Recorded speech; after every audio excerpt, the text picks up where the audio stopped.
Selamat pagi Bapak Ibu.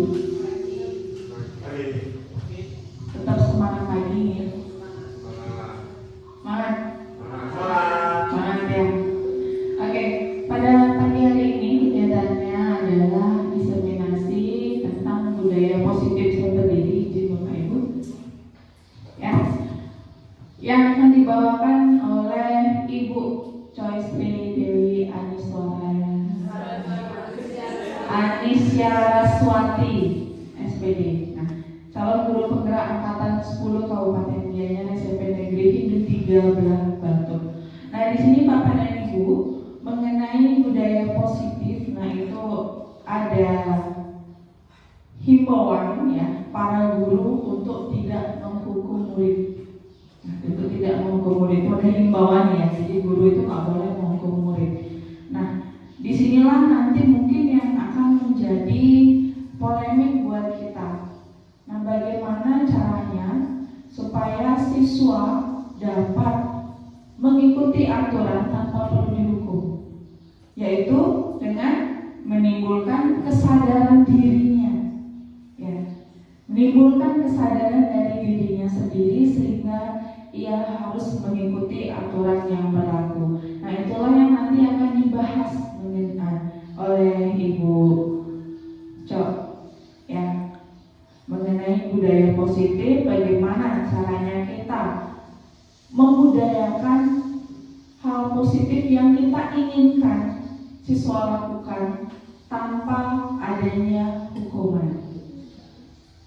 Ya, nah itu nanti langsung saja akan dibawakan oleh Ibu Coknya yang mengenai budaya positif. Sekian dari saya. Selamat belajar Bapak dan Ibu. Nanti kalau misalnya ada yang tidak dapat jelas ya, bisa Bapak dan Ibu tanyakan langsung oleh Ibu Cok sebagai pembawa penyaji ya kegiatan diseminasi pada pagi hari ini. Sekian dari saya, terima kasih.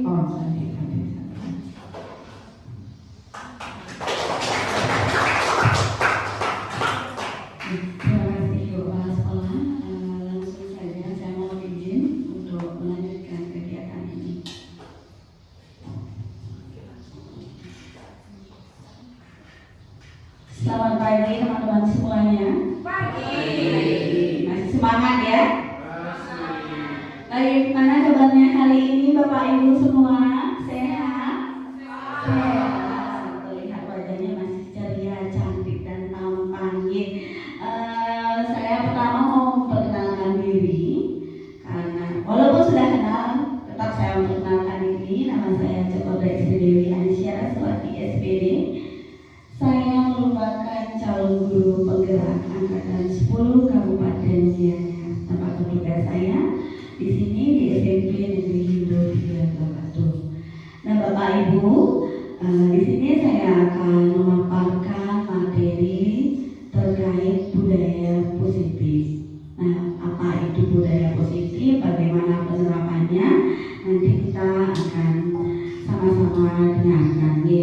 Nah, pertama di sini ada agenda diskusi saya. Yang pertama, pengantar tujuan diskusi atau pembukaan tadi sudah dibuka langsung oleh Ibu Kepala Sekolah. Sudah itu, yang kedua menyepakati aturan diskusi. Yang ketiga, mendiskusikan budaya positif yang dapat dilakukan di sekolah. Yang keempat, tanya jawab. Yang kelima, penutup. Nah, Bapak Ibu, di sini ada aturan diskusi supaya diskusinya bisa berjalan dengan nyaman sesuai harapan. Yang pertama nanti terbuka ya, semua pihak yang terlibat siap atau rela memberi dan menerima informasi kepada siapapun. Yang kedua, berpartisipasi. Tiap peserta mengambil bagian dalam proses diskusi. Masing-masing pendengar dan sopan, maaf ya, saya ulangi, berpartisipasi. Tiap peserta mengambil bagian dalam proses diskusi. Sudah itu sopan, penyampaian diharapkan nanti menyampaikan saran atau menjawab pertanyaan dengan sopan, ya, tidak emosional. Di sini nanti tidak, saya harapkan tidak ada perdebatan. Sudah itu kejelasan, saya akan usaha menyampaikan informasi dengan jelas. Sudah itu demokratis. Nih, Bapak Ibu sudah dapat melihatnya langsung. Saya lanjutkan. Nah, Bapak Ibu, di sini saya ada kumpulan gambar. Yang pertama ada siswa yang sedang menjalani hukuman di kelas. Sudah itu yang gambar latar pink, ada gambar guru yang sedang memberikan sanksi kepada siswanya. Dan yang ini yang ada papan tulisnya gambar ketiga, itu suasana kelas yang kurang kondusif, ya, di mana gurunya menjelaskan, siswanya ngantuk, ya. Sudah itu gambar yang keempat, bu guru ini sedang memarahi peserta didiknya. Dan yang terakhir itu ada beberapa siswa yang disuruh berdiri, terus mengisi tulisan di sini, ya, membawa tulisan saya tidak membuat pekerjaan rumah, seperti itu, ya. Jadi di sana dia sudah menyatakan kalau dirinya itu dihukum karena dia tidak mengerjakan tugas rumah. Nah, Bapak Ibu, mungkin gambaran ini bisa membayangkan kita di sekolah-sekolah kerap kali terjadi, ya. Apakah budaya seperti ini yang dinamakan budaya positif, Bapak Ibu? Ya, tidak, ya. Nah, kalau menurut Bapak Ibu tidak budaya positif, ya, apakah pembiasaan seperti ini bisa terus-terusan terjadi, Bapak Ibu? Bolehkah ini terus-terusan terjadi hal-hal seperti ini? Tidak boleh, ya. Karena ini, kalau menurut saya, ini nanti bisa membuat mental anak down, ya. Sudah itu dia bisa ngelunjak lagi, mengulangi kesalahan-kesalahan itu lagi, ya. Bisa timbul rasa benci terhadap gurunya, timbul rasa malas ke sekolah, ya. Mungkin Bapak Ibu mempunyai pendapat yang sama dengan saya, ya.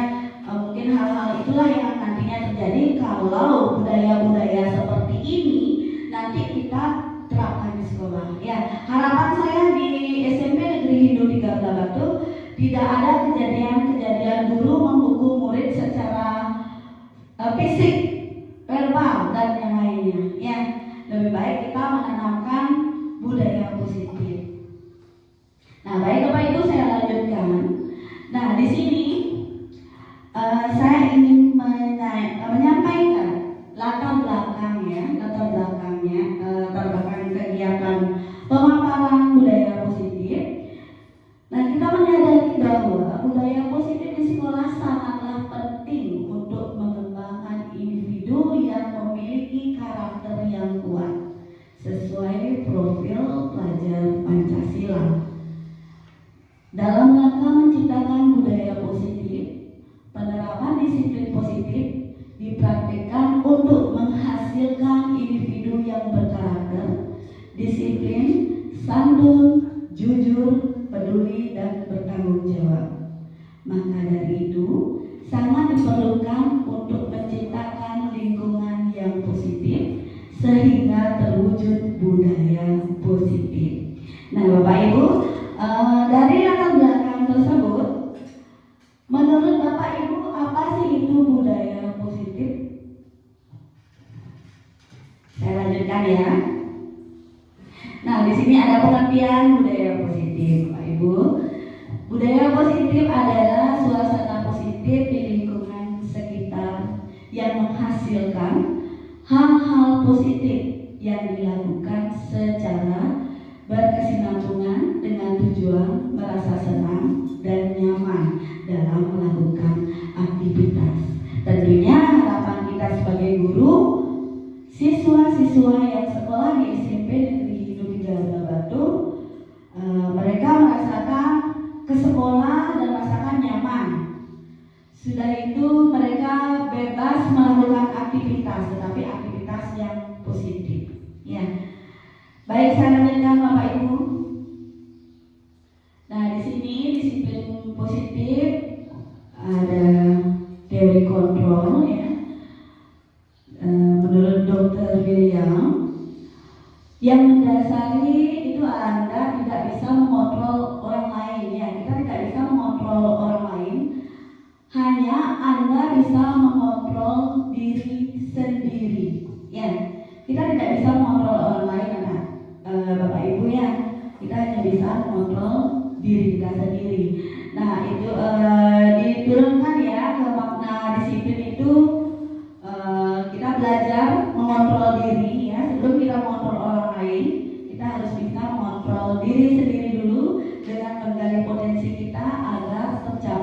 tujuan mulia.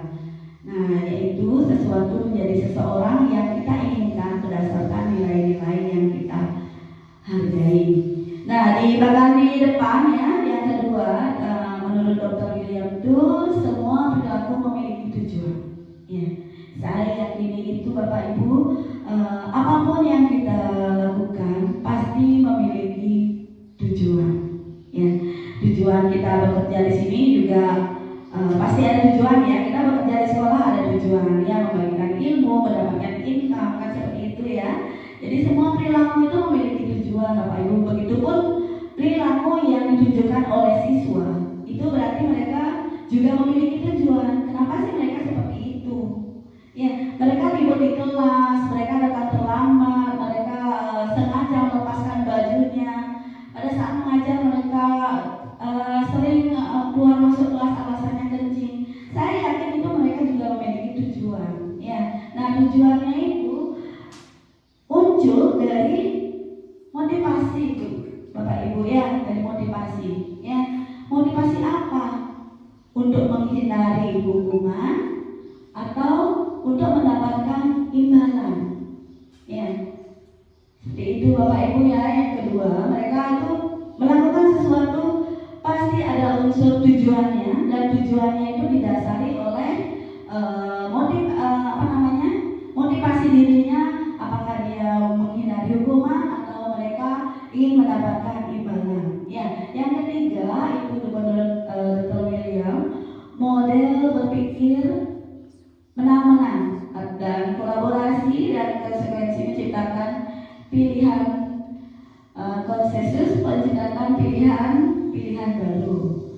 Nah, di sini ada 5 posisi kontrol Bapak Ibu. Yang pertama, penghukum, pembuat rasa bersalah, teman, pemantau, yang kelima manajer. Ya, saya yakini Bapak Ibu ya, kelima posisi kontrol ini ada pada diri kita. Ya, terkadang tanpa sengaja kita bisa jadi seorang penghukum. Ya, kadang bisa juga menjadi pembuat rasa bersalah. Kadang juga kita dengan siswa bisa berperilaku selayaknya teman, kadang bisa hanya memantau, dan yang terakhir bisa menjadi manajer. Manakah yang sebenarnya yang terbaik untuk guru? Nah, nanti akan kita simak lebih lanjut lagi. Ya. Saya lanjutkan yang keempat, realitas atau kebutuhan kita berbeda.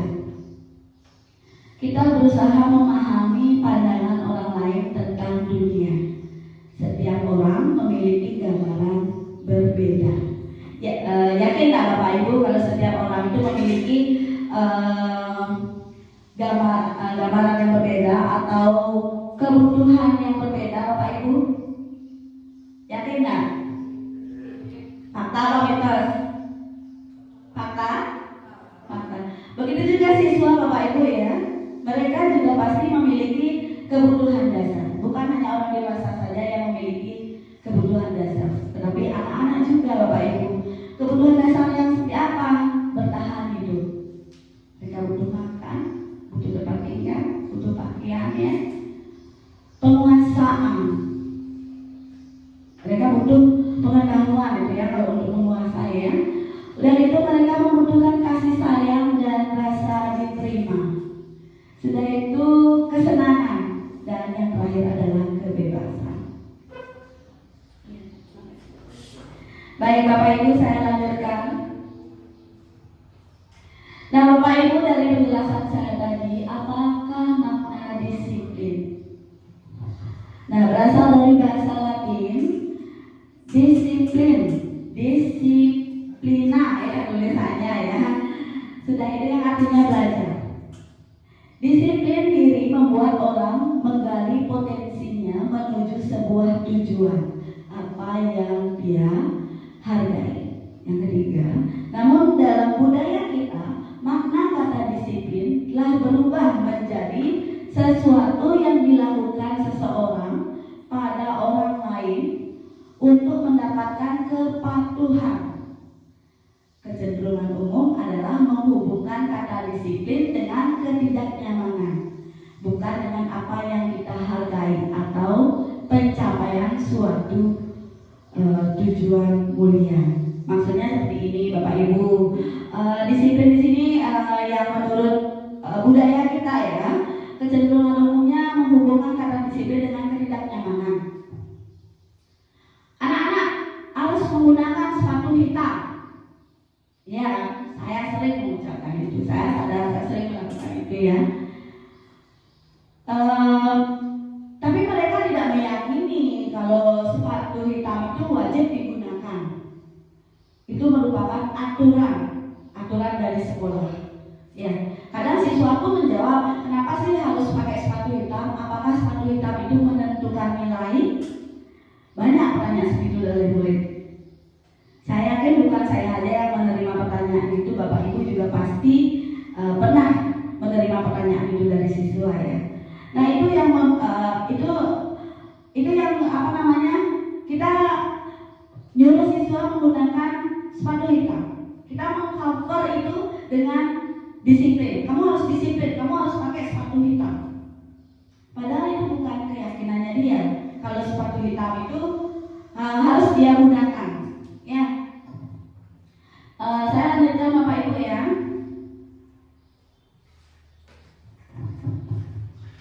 Nah di sini ada nilai-nilai kebajikan universal Bapak Ibu. Nilai-nilai kebajikan adalah sifat-sifat positif manusia yang merupakan tujuan mulia yang ingin dicapai setiap individu. Nilai-nilai tersebut bersifat universal dan lintas bahasa, suku, bangsa, agama maupun latar belakang. Nah, setiap perilaku atau perbuatan memiliki suatu tujuan. Itu menurut Dr. William Glasser pada teori kontrol 1984. Yang kedua, dengan mengaitkan nilai-nilai kebajikan yang diyakini seseorang, maka motivasi intrinsiknya akan terbangun sehingga menggerakkan motivasi dari dalam untuk dapat mencapai tujuan mulia yang diinginkan. Ini menurut Dian Gusen 1998. Sudah itu yang ketiga, nilai-nilai kebajikan yang ingin dicapai oleh setiap anak Indonesia kita kenal dengan profil pelajar Pancasila. Ya, di mana dimensi-dimensi dari profil pelajar Pancasila itu sudah kita ketahui bersama ya. Beriman bertakwa kepada Tuhan Yang Maha Esa, mandiri, benar kritis, berkebinekaan global, bergotong royong, yang terakhir adalah kreatif. Nah, Bapak Ibu, di sini saya paparkan nilai kebajikan universal. Tadi sudah saya sebutkan ya, profil pelajar Pancasila. Ya, beriman dan bertakwa kepada Tuhan Yang Maha Esa. Nah, bagaimana untuk mengimplementasikannya itu? Kita di sekolah sudah sering mengajak siswa sembahyang bersama sebelum memasuki ruang kelas. Ya, sembahyang bersama pada saat memperingati hari-hari besar agama. Sudah itu yang kedua, mandiri. Mandiri. Apakah siswa kita sudah mandiri, Bapak Ibu? Halo. Sudah mandiri? Ada yang sudah, ada yang belum. Mungkin Bu Rani bisa memberikan contoh bagaimana perilaku siswa kita yang mandiri, Bu Rani.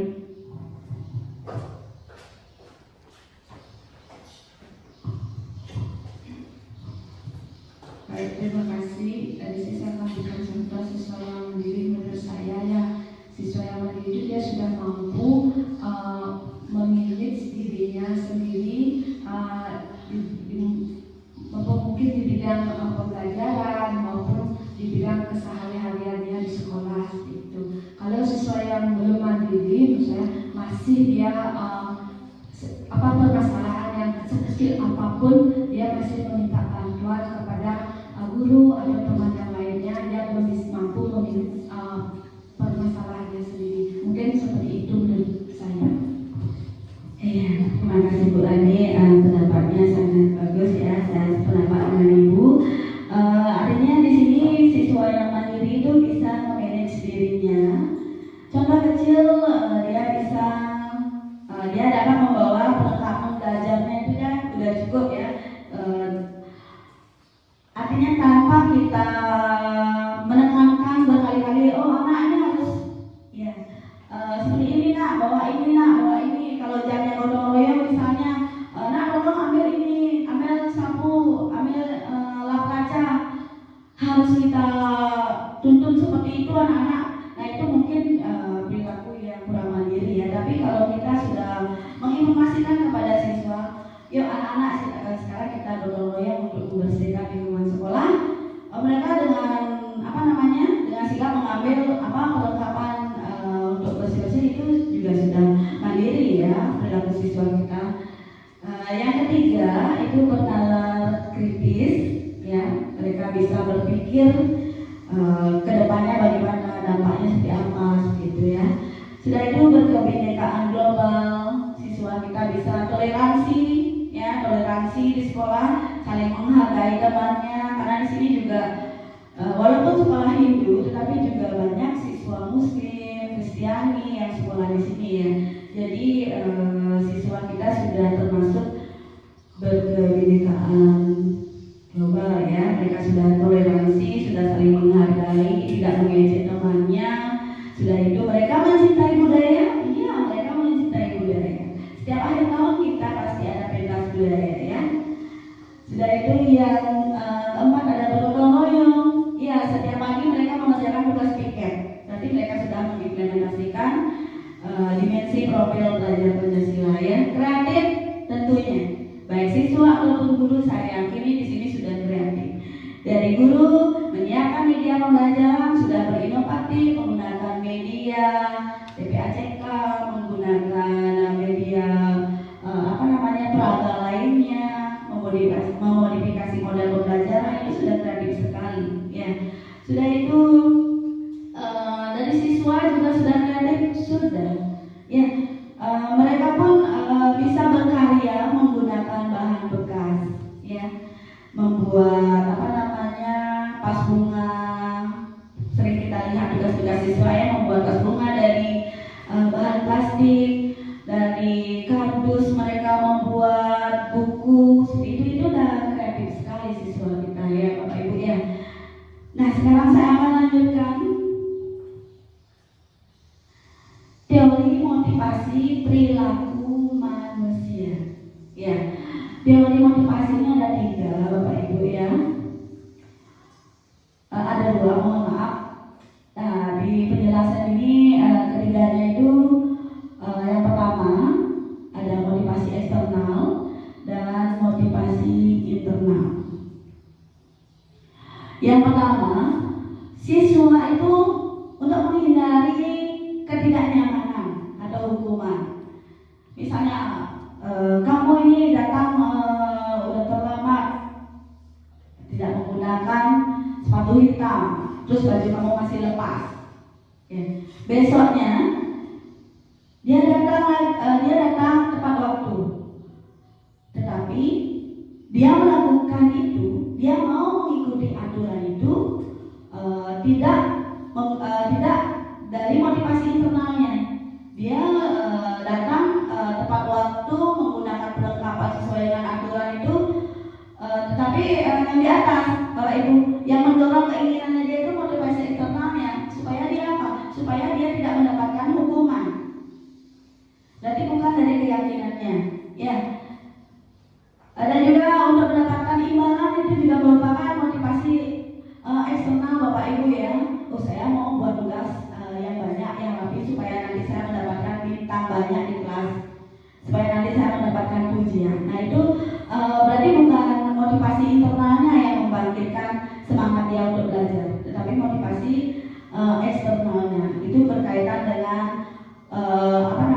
nanti saya akan jelaskan hukuman dan imbalan Bapak Ibu ya. Sudah itu motivasi internal itu dia siswa itu mampu menghargai diri sendiri. Saya akan menjadi orang seperti apa bila saya melakukannya. Contoh, saya tidak menggunakan siswa saja. Contoh saya sebagai guru. Kalau saya ingin datang pagi nih ke sekolah karena ada absen digital. dan supaya nanti pada saat hari guru supaya dapat penghargaan. Nah, itu motivasi apa Bapak Ibu? Ya, itu motivasi eksternal saya. Supaya saya mau datang pagi supaya nanti pada saat hari guru saya dapatkan penghargaan guru yang paling disiplin. Itu motivasi eksternal. Ya, tetapi kalau saya mempunyai keyakinan saya harus datang pagi, saya adalah seorang guru yang harus menjadi panutan oleh siswanya, saya harus menjadi teladan, saya harus bisa memberikan contoh kepada siswa sebelum saya menekankan kepada siswa untuk datang pagi tepat waktu. Itu termasuk motivasi apa Bapak Ibu? Nah, itu saya menghargai diri saya sebagai seorang guru, ingin menjadi teladan siswanya. Ya, baik Bapak Ibu, saya lanjutkan.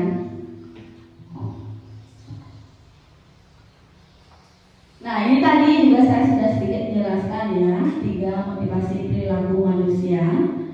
Yang pertama untuk menghindari ketidaknyamanan atau hukuman Bapak Ibu. Ya, ini adalah tingkat terendah dari motivasi perilaku manusia. Biasanya orang yang motivasi perilakunya untuk menghindari hukuman atau ketidaknyamanan akan bertanya, apa yang akan terjadi apabila saya tidak melakukannya? Sebenarnya mereka sedang menghindari permasalahan yang mungkin muncul dan berpengaruh pada mereka secara fisik, psikologis maupun tidak terpenuhinya kebutuhan mereka. Bila mereka tidak melakukan tindakan tersebut, motivasi ini bersifat eksternal seperti yang tadi saya jelaskan. Yang kedua, untuk mendapatkan imbalan atau penghargaan dari orang lain Bapak Ibu.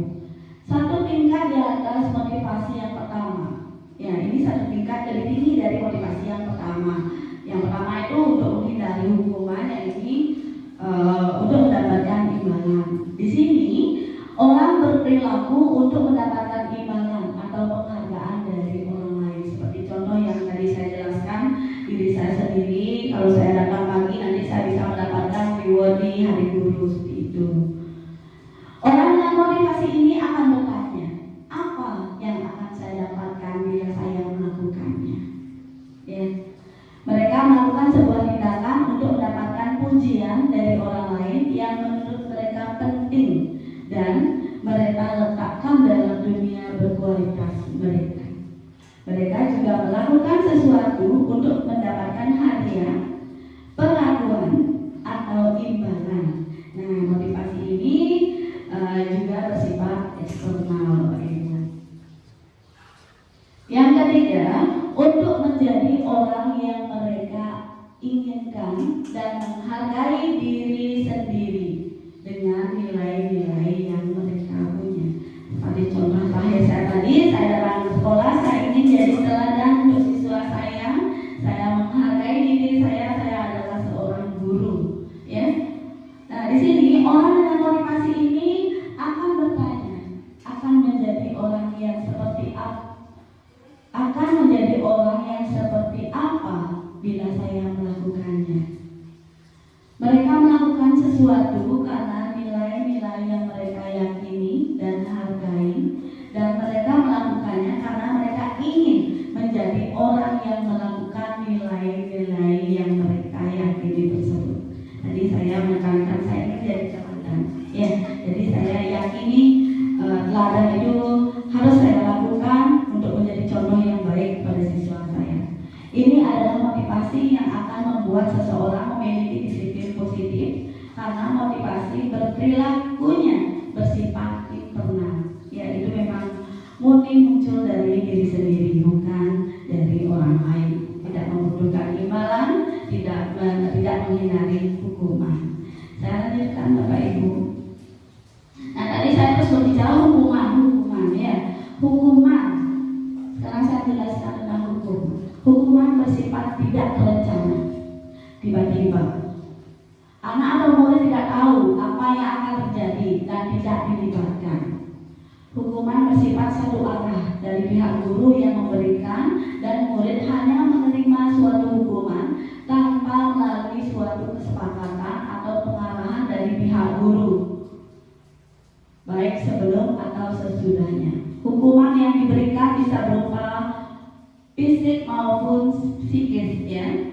Murid atau anak disakiti oleh suatu perbuatan atau kata-kata. Contoh, sekarang anak coba kita akan membahas pekerjaan rumah. Sebelum dibahas, kumpulkan dulu di depan. Ada siswa yang tidak membawa tugas. Kamu berdiri, angkat kaki, jewer telingamu. Itu tidak terencana. Siswa tidak tahu itu akan terjadi. Tapi itu bisa menyakiti fisiknya. Angkat kaki ini capek, jangankan 5 menit, beberapa detik aja capek, ya. Dan itu bisa mencederai psikisnya juga. Kenapa? Mereka malu. Mereka merasa malu. Ya, selain mereka sakit fisik, mereka juga cedera psikisnya, ya, karena mereka merasakan malu berdiri di depan umum, di depan teman-temannya. Ya, jadi harapan saya tidak ada hal seperti ini di SMP Negeri 13 Bandung, ya, Bapak Ibu. Selanjutnya, konsekuensi Bapak Ibu. Disiplin dalam bentuk konsekuensi.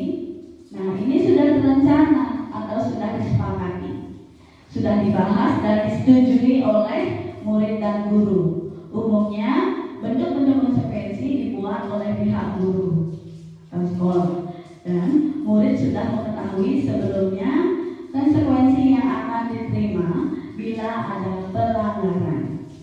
Pada konsekuensi, murid tetap dibuat tidak nyaman atau untuk jangka waktu pendek. Konsekuensi biasanya diberikan berdasarkan suatu data yang umumnya dapat diukur. Misalnya, setelah 3 kali tugasnya tidak diselesaikan pada batas waktu yang diberikan, atau murid melakukan kegiatan di luar kegiatan pembelajaran, misalnya mengobrol, maka murid tersebut akan kehilangan waktu bermain dan harus menyelesaikan tugas karena ketertinggalannya. Ya, contoh nyatanya misalnya pada saat di pagi hari, saya lagi bercerita di pagi hari, kamu datang terlambat 5 menit, nanti pulangnya kamu terlambat juga 5 menit, kamu harus diam dulu di sekolah sekitar 5 menit, biar pulang kamu baru boleh pulang. Apakah anak-anak setuju seperti itu? Itu namanya sepakatan, karena kita sudah menanyakan dulu sama siswanya. Atau kesepakatan kita buat adalah nanti pada saat pelajaran saya, seandainya kamu tidak membawa perlengkapan belajar dengan lengkap, tidak mengerjakan tugas, kamu akan saya suruh membersihkan perpustakaan atau membaca buku 1 bab di depan kelas. Setuju apa enggak? Otomatis siswa pasti akan jawab setuju, karena mereka nggak berani menentang guru. Itu dinamakan konsekuensi. Tapi sebenarnya itu juga membuat siswa kita nggak nyaman. Ya Bapak Ibu, ya. Nah, jadi untuk konsekuensi mungkin saya cukupkan, saya lanjutkan Bapak Ibu. Oh iya. Nah Bapak Ibu, sebelum saya lanjut lagi, saya ingin mengetahui seberapa sih paham Bapak Ibu setelah saya tadi menjelaskan banyak kali lebar nih. Kita jawab sama-sama aja Bapak Ibu, ya, dengan suara yang keras, ya. Saya bacakan soal 1. Budi terlambat 10 menit mengikuti pelajaran olahraga. Murid-murid yang lain telah melakukan pemanasan dan sedang bermain bola basket. Pak Sidik melihat Budi terlambat hadir dan mengatakan bahwa Budi harus keliling lapangan sebanyak 2 kali. Itu termasuk hukuman apa konsekuensi? Hukuman, konsekuensi? Hukuman, semua jawab hukuman, ya. Oke, saya kunci jawabnya hukuman. Yang kedua, lari mengelilingi lapangan basket 2 kali karena terlambat hadir di sekolah. Hukuman apa konsekuensi? Hukuman. Yakin semua hukuman? Saya kunci jawabannya. Murid diminta untuk push up 15 kali karena tidak menggunakan masker ke sekolah. Hukuman apa konsekuensi? Hukuman. Tidak konsekuensi, ya. Baik, saya terima jawabannya. Menggantikan kertas tugas teman yang telah di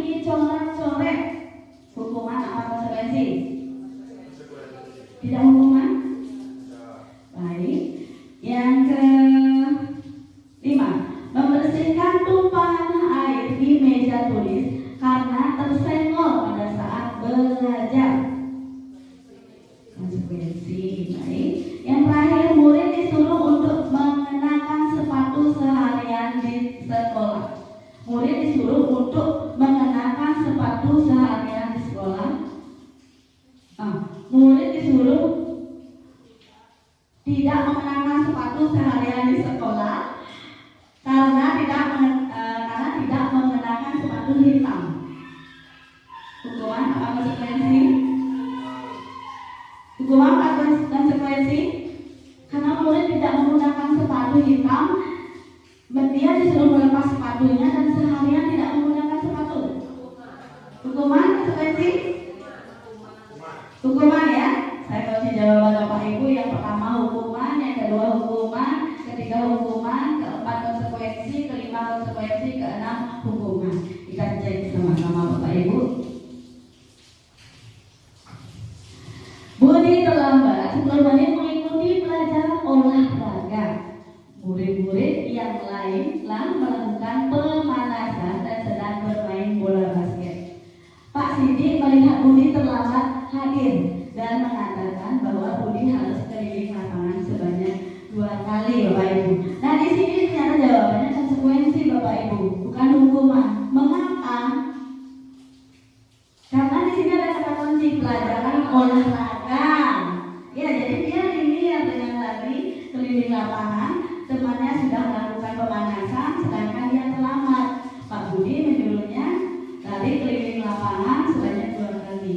Konsekuensinya ada kata kuncinya pelajaran olahraga. Ya, sudah itu lari mengelilingi lapangan basket 2 kali karena terlambat hadir di sekolah. Betul sekali hukuman. Ya, sudah itu murid diminta push up 15 kali karena tidak menggunakan masker ke sekolah. Hukuman. Ya, menggantikan kertas tugas temannya yang telah dicoret-coret. Konsekuensi, betul sekali ya, sampai kita melatih mereka untuk bertanggung jawab. Sudah itu, membersihkan tumpahan air di meja tulis karena tersenggol pada saat belajar. Itu merupakan konsekuensi ya Bapak Ibu ya. Ya, karena dia yang menumpahkan air, jadi dia yang harus membersihkan. Murid disuruh tidak mengenakan sepatu seharian di sekolah karena dia tidak menggunakan sepatu hitam. Itu tidak merupakan hukuman Bapak Ibu yang itu membuat mereka tidak nyaman di sekolah. Saya lanjutkan Bapak Ibu. Nah, di sini terkasih di materi hukuman dan penghargaan. Bacalah kasus IPA di bawah ini dan cobalah jawab pertanyaan-pertanyaan yang diberikan. Saya ingin Bapak Ibu menjawab ya Bapak Ibu ya. Saya bacakan Bapak Ibu. IPA kurang menguasai pelajaran matematika sehingga pada saat pelajaran tersebut berlangsung dia lebih banyak berdiam diri atau menggambar di buku pelajarannya. Pada saat guru matematikanya Pak Seno menanyakan pertanyaan, IPA menjadi gugup dan tak sengaja menjatuhkan tasnya dari kursi, serta tiba-tiba menjadi gagap pada saat berupaya menjawab. Seluruh kelas pun tertawa melihat perilaku IPA yang bicaranya tergagap dan terkejut tersebut. Pak Seno pada saat itu membiarkan teman-teman IPA menertawainya yang tampak tergagap dan malu luar biasa. Ya, IPA itu merasa tergagap dan malu luar biasa. Dan malahan minta IPA untuk maju ke depan dan berdiri di depan kelas sambil menunjuk hidungnya karena tidak bisa menjawab pertanyaan Pak Seno. Kelas makin gaduh dan anak-anak pun tertawa melihat IPA di depan kelas memegang ujung hidungnya. Nah, itu cerita IPA Bapak Ibu yang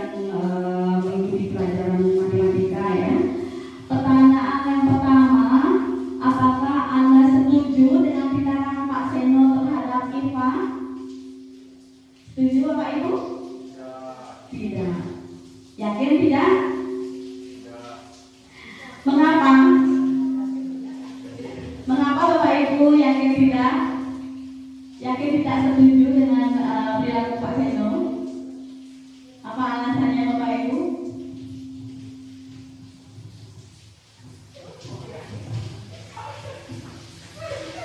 Baik, terima kasih waktunya ucap luar biasa di senjatanya ini. Ini yang melaksanakan kenapa tidak setuju sama Pak Seno. Nah di sana Pak Seno sudah menerapkan hukuman bagi si IPA. Karena ini kan tanpa ada kesepakatan awal. Itu Pak Seno memutuskan sendirinya berdasarkan kemauannya sendiri, tanpa memikirkan gimana perasaan dari IPA di dalam kelasnya, gitu. Dan juga tidak sesuai dengan teori budaya positif yang sudah ada. Itu yang pertama. Itu ya. Untuk nomor dua, menurut Anda tindakan Pak Seno dalam IPA apakah sebuah hukuman? Nah, sudah terjawab dari ini dengan sebuah hukuman karena Pak Seno tidak membuat IPA ini merasa malu luar biasa karena harus maju ke depan kelas, kemudian dia ditertawakan oleh teman kelasnya, bahkan membiarkan ditertawakan. Nah kemungkinan nanti IPA akan terus merasa minder selama mengikuti pembelajaran yang diadakan oleh Pak Seno. Pak Seno mungkin harus perlu ikut bikin program guru penggerak dan mereka Iya, tepat sekali Pak Agung ya, penyampaiannya sangat bagus sekali. Tepuk tangan dulu Pak Agung ya. Ya, jadi saya juga sependapat dengan Pak Agung ya. Ini merupakan hukuman ya, Pak Seno melakukan hukuman terhadap si IPA. Ya bahkan Pak Seno menyuruh IPA berdiri di depan mempermalukan IPA. Dan itu tidak hanya membuat dia sakit fisik tapi psikisnya juga. Ya betul sekali kata Pak Agung, Pak Seno mungkin harus mengikuti pelatihan sendiri anak sebelah nanti Pak Agung ya. Ya saya lanjutkan Bapak Ibu. Nah sepertinya ini ekspresi Bapak Ibu. Berdiri ya. Saya mohon Bapak Ibu berdiri di lorong-lorong Bapak Ibu ya, di lorong-lorong bangkunya. Tangan kita akan gerak-gerak sedikit. Mumpung di luar hujan, jadi biar hangat sedikit tubuhnya ya. Kita bergerak ya Bapak Ibu ya.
siswa itu bisa bekerja seimbang Bapak Ibu ya.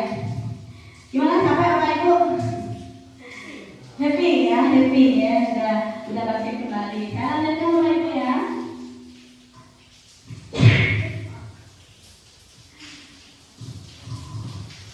Ya, sekarang ke teori motivasi, hukuman, dan konsekuensi restitusi. Ya, tadi hukuman dan konsekuensi sudah, sekarang restitusi. Restitusi adalah proses kolaboratif yang mengajarkan murid untuk mencari solusi untuk masalah dalam membantu murid berpikir tentang orang seperti apa yang mereka inginkan dan bagaimana mereka harus memperlakukan orang lain. Ini menurut Chilson Lesson 1996 ya, dalam kajian teorinya. Ciri-ciri restitusi yang membedakannya dengan program disiplin lainnya, yaitu satu, restitusi bukan untuk menebus kesalahan, namun untuk belajar dari kesalahan. Sudah itu yang kedua, restitusi memperbaiki hubungan. Yang ketiga, restitusi adalah tawaran, bukan paksaan. Yang keempat, restitusi menuntut untuk melihat ke dalam diri. Yang kelima, restitusi mencari kebutuhan dasar yang mendasari tindakan. Yang keenam, restitusi diri adalah cara yang paling baik. Sudah itu, restitusi fokus pada karakter bukan tindakan. Selanjutnya, restitusi menguatkan. Restitusi fokus pada solusi. Dan yang terakhir, restitusi mengembalikan murid yang berbuat salah pada kelompoknya. Nah, bagaimana itu restitusi?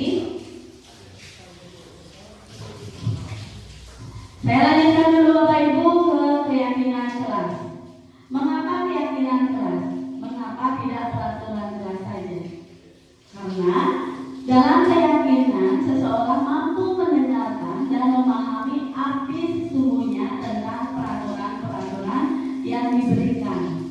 Apa nilai-nilai kebajikan yang nilai-nilai kebajikan di balik peraturan tersebut? Apa tujuan utamanya dan memahami tujuan mulianya. Pembentukan keyakinan kelas atau keyakinan sekolah. Satu, keyakinan kelas bersifat lebih abstrak daripada peraturan yang lebih rinci atau konkret ya. Yang kedua, keyakinan kelas berupa pernyataan-pernyataan universal. Yang ketiga, pernyataan keyakinan kelas senantiasa dibuat dalam bentuk positif. Ya, contohnya menjaga lingkungan kelas agar tetap bersih. Gitu. Jangan ada kata tidak boleh membuang sampah. Itu sudah mengarah ke negatif ya Bapak Ibu ya, karena ada kata tidak bolehnya ya. Sudah itu, keyakinan kelas sebenarnya tidak terlalu banyak sehingga mudah diingat dan dipahami oleh semua warga kelas. Selanjutnya, keyakinan kelas sebaiknya sesuatu yang dapat diterapkan di lingkungan tersebut. Jangan hanya membuat keyakinan tapi tidak diterapkan Bapak Ibu, jadi itu mubazir sekali ya. Walaupun banyak membuat keyakinan kelas tapi tidak diterapkan, percuma juga ya. Walaupun keyakinannya kelas sedikit tetapi sudah mengena secara global dan diterapkan, itu sangat bagus Bapak Ibu ya. Selanjutnya, semua warga kelas hendaknya ikut berkontribusi dalam pembuatan keyakinan kelas lewat kegiatan curah pendapat ya. Itu biasanya kita lakukan di awal tahun pembelajaran ya. Mungkin wali kelas lebih sering membuat keyakinan kelas dengan peserta didiknya, begitu juga guru mapel mungkin di awal tahun juga pertama kali masuk ke kelasnya untuk menyampaikan perkenalan diri, juga sekaligus mengajak siswa untuk membuat keyakinan kelas ya. Sudah itu, bersedia meninjau kembali keyakinan kelas dari waktu ke waktu. Tetap kita harus melakukan evaluasi Bapak Ibu ya, apakah keyakinan kelas kita sudah berjalan dengan baik, apa yang perlu kita tambahkan, apa yang perlu kita kurangi, itu tetap kita harus melakukan meninjau kembali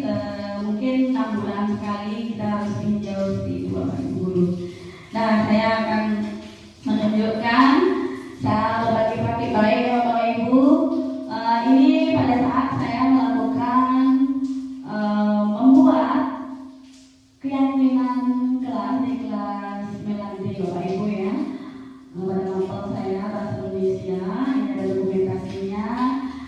Saya di situ ada keyakinan keras, masuk kelas tepat waktu, menghargai guru dan teman. Sudah itu tertib saat proses belajar mengajar. Keyakinan yang lain, orang tua yang akan memberitahu wali kelas saat siswa akan izin atau sakit. Sudah itu saat guru tidak hadir, siswa diharapkan diam di kelas ya. Berpakaian rapi sesuai dengan jadwal. Sudah itu keyakinannya lagi menjaga kebersihan kelas dan sekolah, mengerjakan tugas dengan baik dan bertanggung jawab, melakukan tugas pikir kelas sesuai dengan jadwal. Sudah itu membayar uang kas tepat waktu.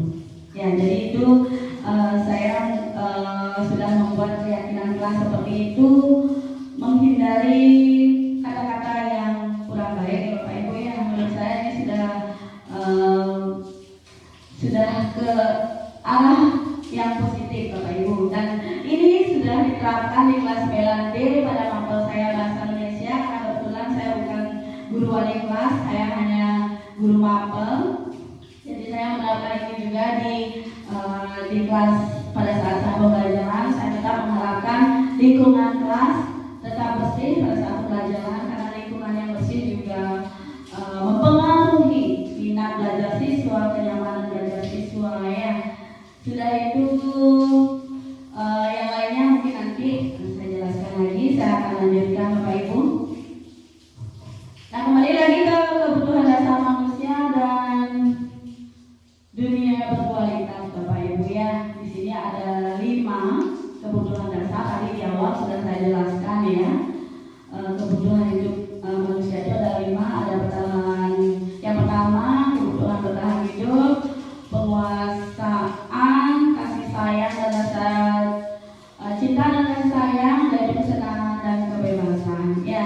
Yang mendasari kebutuhan untuk bertahan hidup itu adalah kebutuhan bertahan hidup, kebutuhan yang bersifat fisiologis ya. Untuk bertahan hidup misalnya kesehatan, rumah dan makanan, sudah saya jelaskan tadi. Sudah itu kasih sayang, cinta dan kasih sayang, rasa diterima, itu kebutuhan ini juga meliputi keinginan untuk tetap terhubung dengan orang lain seperti teman, keluarga, pasangan hidup, teman kerja, binatang peliharaan dan kelompok di mana kita bergabung ya. Sudah itu kebebasan, kebutuhan ini yaitu keinginan tinggi akan pilihan, perlu banyak bergerak, suka mencoba-coba, tidak terlalu terpengaruh orang lain, dan senang mencoba hal-hal baru dan menarik. Sudah itu penguasaan, kebutuhan ini meliputi keinginan untuk dianggap berharga, bisa membuat perbedaan, bisa membuat pencapaian, kompeten, diakui dan dihormati. Yaitu kebutuhan kesenangan. Kebutuhan akan kesenangan adalah kebutuhan untuk mencari kesenangan, beriman dan bermain dan tertawa, Bapak Ibu ya. Nah, kebutuhan dasar ini saya yakini ada pada diri saya juga, pada diri Bapak Ibu juga ya. Tetapi ada yang paling menonjol yang mempengaruhi perilaku biasanya Bapak Ibu ya. Nah, bagaimana itu? Di slide selanjutnya akan saya jelaskan ya. Nah, kebutuhan dasar manusia dan dunia yang berkualitas. Nah, perlu diketahui dunia berkualitas Anda adalah tempat khusus dalam pikiran Anda, tempat Anda menyimpan gambaran representasi dari semua yang Anda inginkan. Bisa berisi orang-orang, hal-hal, dan apa saja yang terbaik dalam hidup Anda dan membuat Anda merasa bahagia dan terpenuhi kebutuhan dasar Anda. Kebutuhan dasar bersifat lebih umum dan universal, sedangkan dunia berkualitas lebih unik dan personal. Itu hanya kita yang tahu Bapak Ibu ya. Sudah itu, siapakah orang-orang yang paling penting dalam hidup Anda? Siapa Bapak Ibu orang-orang yang paling penting dalam hidup Anda? Bu Rani, siapa Bu Rani? Keluarga. Keluarga yang sangat penting. pentingnya. Bukan saya selaku teman, ya keluarga yang paling penting bulan-bulan ya. Sudah itu, apa pencapaian Anda yang Anda sangat banggakan? Apa pencapaian yang sangat Anda banggakan? Kalau saya bisa menjadi guru PPKK. Kalau Bapak Ibu? Ya, kalau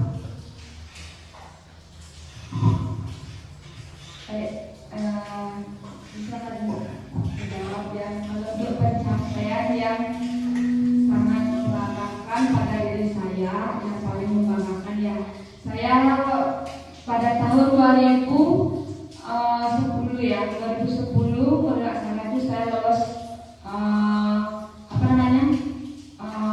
BPJ ya. Di sana saya sangat bangga sekali karena sudah mencapai target saya seperti itu. PPG ya? Ya, BPJ. Ya, berarti berarti pencapaian yang sangat bulan dibanggakan itu lolos seleksi tes PPG ya Bapak Ibu ya. Jadi itu pencapaian tertinggi yang bulan dibanggakan. Apa pekerjaan ideal bagi Anda? Tentu ya kalau kita di sini guru ya. Apa yang paling bermakna dalam hidup Anda? Ya, itu ya pencapaian kita ya. Paling bermakna itu ya pencapaiannya kita Bapak Ibu, itu menurut saya. Nih, saya lanjutkan. Nah Bapak Ibu, di sini ada 5 posisi kontrol ya. Tadi juga sudah saya jelaskan, ada penghukum, pembuat rasa bersalah, teman, pemantau, manajer ya. Nah di sini sudah ada penjelasannya sangat panjang lebar. Silakan Bapak Ibu baca sendiri ya. Saya lanjutkan Bapak Ibu. Di sini ada restitusi, segitiga restitusi ya. Dimana kita harus bisa sebagai guru menerapkan restitusi. Hindari hukuman Bapak Ibu ya. Hindari imbalan itu juga dihindari karena itu motivasinya keluar dari eksternal ya. Kita harus bisa melakukan restitusi atau segitiga restitusi supaya apa? Motivasi internal siswa itu muncul Bapak Ibu ya. Nah bagaimana penjelasannya, bagaimana caranya kita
Eka ya. Eka malah karena Eka sering menyontek pekerjaan Eka. Eka emosi, tidak memenuhi emosinya ya.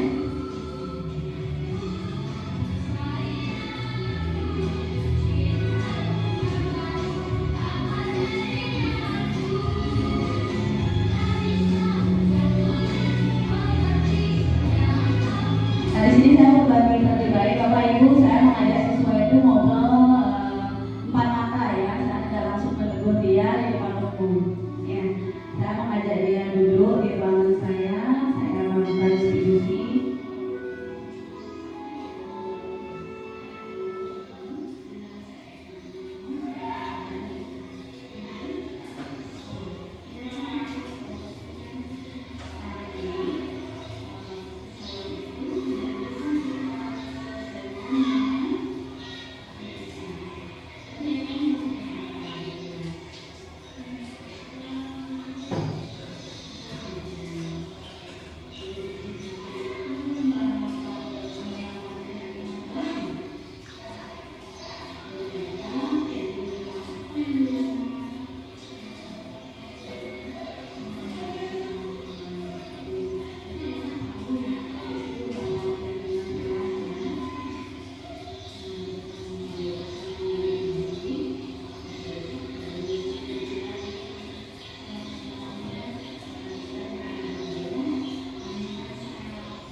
Ya, sekarang ke kasus 2, Bapak Ibu saya juga berbagi. Ini saya waktu itu menemukan Novi terlambat hadir di sekolah. Dan itu guru pikir melaporkan kalau dia sering ketinggalan pelajaran. Setelah saya melakukan diskusi, ternyata dia sering begadang main game, Bapak Ibu. Nah, ini perkataan saya juga panggil dia secara ngobrol empat mata, Bapak Ibu. Saya tidak langsung menegur dia di depan umum.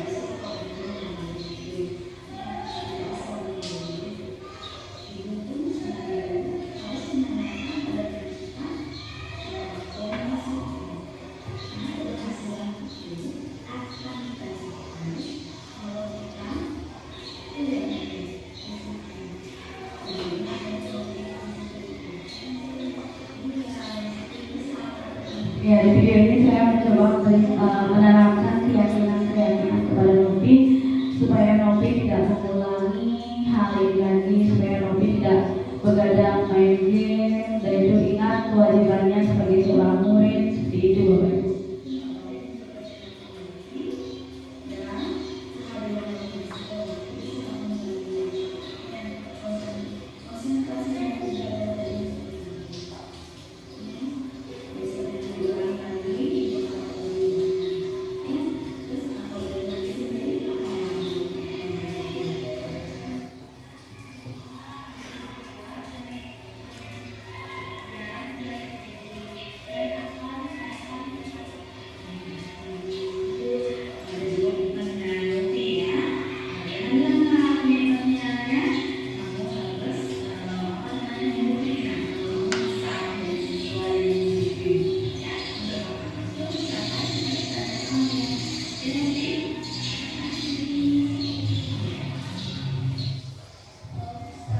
Ya, itu tadi Bapak Ibu video berbagi praktik baik saya setelah melakukan restitusi dengan 2 siswa, 2 kasus yang berbeda Bapak Ibu ya. Nah tadi sudah disimak, sudah mungkin Bapak Ibu sudah pahami. Saya lanjutkan saja 3 sisi segitiga restitusi. Inilah yang mendasari percakapan saya tadi Bapak Ibu ya. Saya menstabilkan identitas, yaitu membantu untuk tenang. Saya membantu untuk tenang dan kembali ke suasana hati di mana proses belajar dalam penyelesaian masalah bisa dilakukan. Di sini saya meredam, pertama saya meredam emosinya si Eka dulu supaya tidak bergejolak ya. Saya ajak tenang supaya enak diajak ngobrol. Kalau masih emosi diajak ngobrol tidak akan penyelesaian masalah yang terjadi, tetapi akan muncul masalah berikutnya ya Bapak Ibu ya. Saya di sana menanamkan kepada si Nopi, si Eka kalau berbuat salah itu tidak apa-apa. Kita manusia tidak ada yang sempurna, tetapi kita bisa memperbaiki itu. Ya. Jadi yang kedua langkah saya memvalidasi tindakan yang salah, yaitu tujuannya untuk menunjukkan bahwa guru memahami alasan di balik tindakan murid. Seperti tadi yang di awal saya jelaskan, segala perilaku yang ditunjukkan oleh siswa itu pasti memiliki tujuan. Tujuannya didasari oleh 5 kebutuhan dasar manusia Bapak Ibu ya. Siswa yang suka melanggar itu pasti mereka memiliki tujuan Bapak Ibu ya. Yang ketiga saya menanyakan keyakinan, yaitu menghubungkan dengan nilai-nilai yang dipercaya dan berpindah menjadi orang yang diinginkan. Ya di sini apa nilai umum yang kita sepakati. Sebelumnya di sekolah sudah ada keyakinan kelas. Saya kembali menanyakan kepada siswa kalau dia melakukan hal itu, apakah dia melanggar keyakinan atau sudah menjalankan keyakinan. Tentu dia sendiri yang akan menyadarinya. Ternyata dia melanggar keyakinan yang sudah dibuat. Ya, mudah-mudahan dengan restitusi itu muncullah motivasi intrinsik dia untuk berubah, tidak mengulangi hal itu lagi. Ya. Nah, Bapak Ibu, kembali lagi saya akan memaparkan kasus Bapak Ibu ya. Di sini kasusnya cukup panjang lebar Bapak Ibu.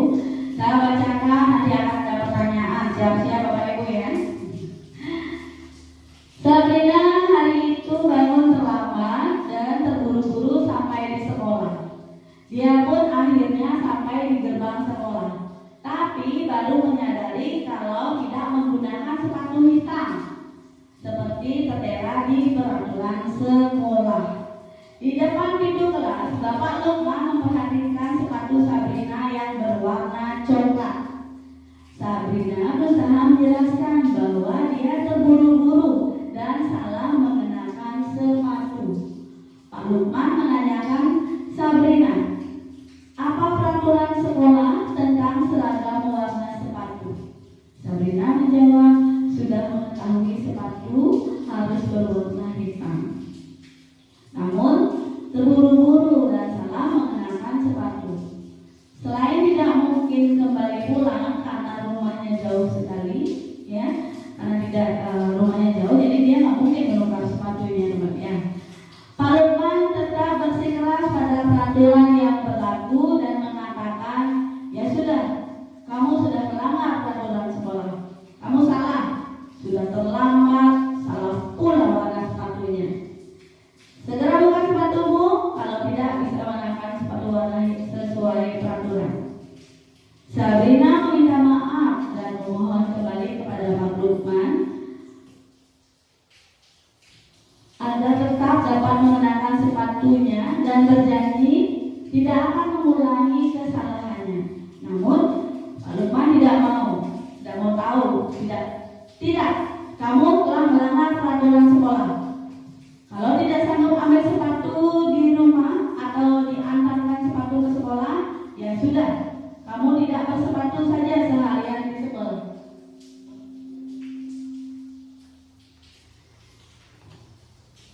Sabrina pun dengan berat hati mencopot sepatunya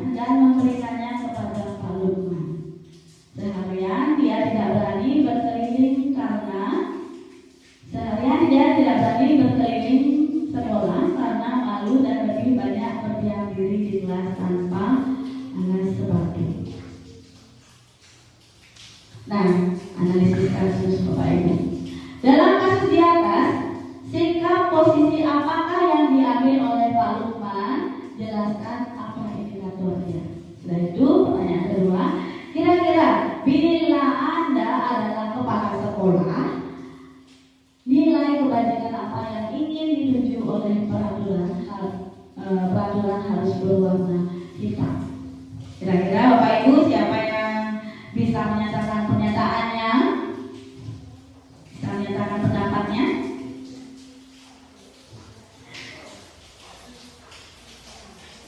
Yes, Pak Dek.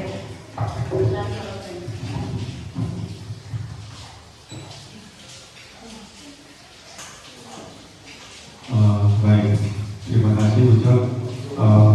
Mohon izin menyampaikan pendapat terkait analisis kasus soal bersatu ini. Dalam kasus di atas, sikap posisi apakah yang diambil oleh Bapak Lukman? Jelaskan apa indikatornya. Menurut saya, Pak Lukman dalam kasus tadi itu mengambil posisi sebagai pemantau di masalah ini. Indikatornya itu karena Pak Lukman selalu menanyakan tentang peraturan dan apa yang akan Sabrina dapatkan jika melanggar. Mungkin itu yang saya sampaikan. Mungkin kalau salah nanti bisa koreksi. Yesus semua. Baik, terima kasih Pak Dewo, pendapat Pak Dewo ya Bapak Ibu. Nah, saya juga sependapat dengan Pak Dewo di sini. Dari kasus yang dipaparkan tadi, Pak Lukman itu terlihat seperti pemantau. Dan saya tambahkan juga di sana juga Pak Lukman tidak luput memberikan hukuman kepada siswa ya. Jadi di sana juga Pak Lukman memberikan seorang penghukum Bapak ya. Karena di sana dia selalu melepaskan sepatu itu dan seharian di sekolah tidak menggunakan sepatu apabila dia tidak bisa mengambil sepatu hitamnya pulang atau tidak bisa diantarkan ke sekolah. Itu menurut saya dan Pak Dewo ya. Jadi pemikiran kita sependapat Pak Dewo ya. Dan itu kira-kira bila Anda adalah kepala sekolah di sekolah tersebut, nilai kebajikan apa yang ingin dituju oleh peraturan harus berwarna hitam. Ya, jadi mungkin Bapak-bapak kurikulum, mungkin calon kepala sekolah ya bisa memberikan pendapatnya. Kira-kira kalau Bapak kepala sekolah di sekolahnya Pak Lukman, bagaimana caranya Bapak untuk mengatasi perilakunya Pak Lukman lah kalau begitu? Dia suka menghukum siswa, itu Pak. Oke, semua bisa nilai kebajikan apa yang ingin dituju oleh peraturan harus berwarna hitam. Nah, khususnya itu nilai kebajikan kedisiplinan. Ya. Kedisiplinan karena di sana ada sebuah peraturan yang sudah disepakati bersama oleh seluruh warga sekolah. Berarti sampai melanggarnya, berarti nilai kedisiplinan itu kan yang perlu dibangun dalam diri Sabrina.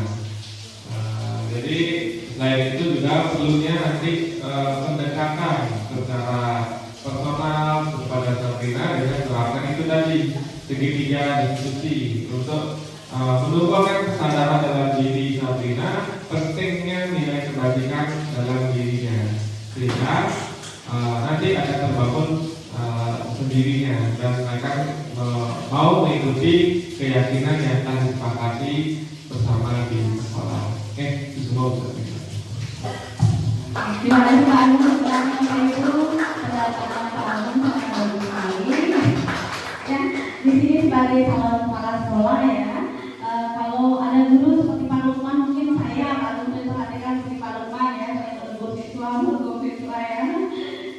Di sana mungkin Pak Agung menghimbau guru-guru yang lain supaya menerapkan restitusi kepada siswa yang melakukan kesalahan ya. Jadi tidak harus menggunakan hukuman atau tidak harus menggunakan imbalan untuk membangkitkan motivasi siswa.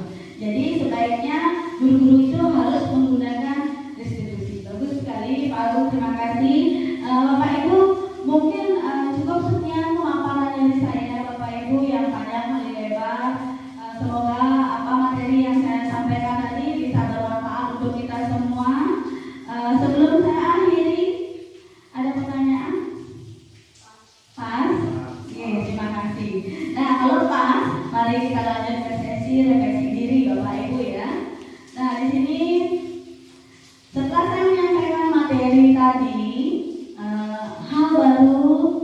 Bapak Ibu dapatkan dari hari ini itu apa Bapak Ibu?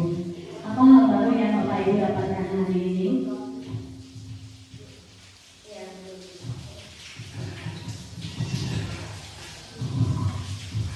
Baik, terima kasih untuk kesempatannya juga. Jadi hal baru yang dapat saya pelajari hari ini mengenai budaya positif yang bisa kita terapkan ke murid agar pembelajaran bisa berpihak kepada murid bukan hanya berpihak kepada guru. Terima kasih. Terima kasih Bu Indrian. Ya, berarti pemaparan budaya positif saya sudah mengenal ke Bu Indrian ya. Mungkin nanti sama-sama dari hal yang paling mudah kita terapkan dulu di cakupan yang kecil adalah keyakinan kelas ya Bapak Ibu ya. Sepakat ya, kita menerapkan keyakinan kelas dulu ya Bapak Ibu ya.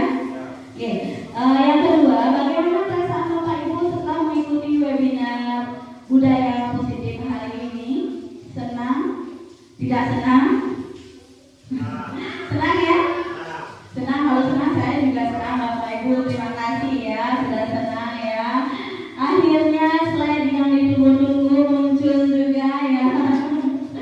Terima kasih Bapak Ibu, terima kasih antusiasnya, terima kasih atas partisipasinya dalam kegiatan webinar berbagi praktik daring saya. Semoga apa yang dapat saya sampaikan bisa bermanfaat